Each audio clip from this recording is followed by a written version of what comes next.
Welcome once again, and let's talk about Shibadoge once again. Remember, Shibadoge's recent bomb have gotten the attention of so many people, all the way from $7.3 million to over $32 million market cap. A lot of people are actually pumping money on Shibadoge coin. Now, Coinbase, remember, Shibadoge is on Coinbase watch list also, and I believe, though it's not easy, and I can't tell if Coinbase will be listing this coin, but I believe it.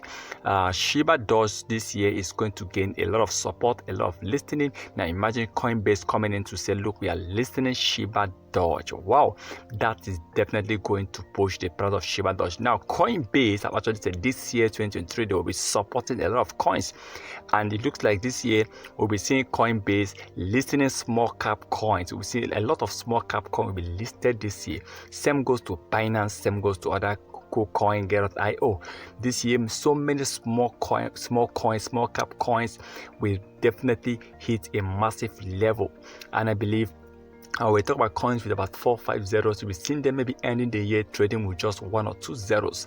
So I believe Shibadoge is going to be one of that coin, because Shibadoge is one of the top coins that started this year with an impressive price bump and the price increase. And I believe if Shibadoge can continue this way, believe it, before the middle of this year 2023, I believe so many exchanges will list this coin, from Hotbit, from Get.io, from Bank, from even we might be seeing Binance coming in. But I believe Coinbase actually said they are going to be supporting small cap coin, and I hope Shibadoge becomes one of them, because Shibadoge is already on watch list, and it's possible that they will be supporting Shibadoge coin. And I hope this year is definitely going to be one of the biggest year for crypto industry. Thank God BTC have started rising back again. I hope to see Bitcoin continue to hit a massive increase in price. Remember, this is not a financial advice, so please kindly do your own research before taking any decision.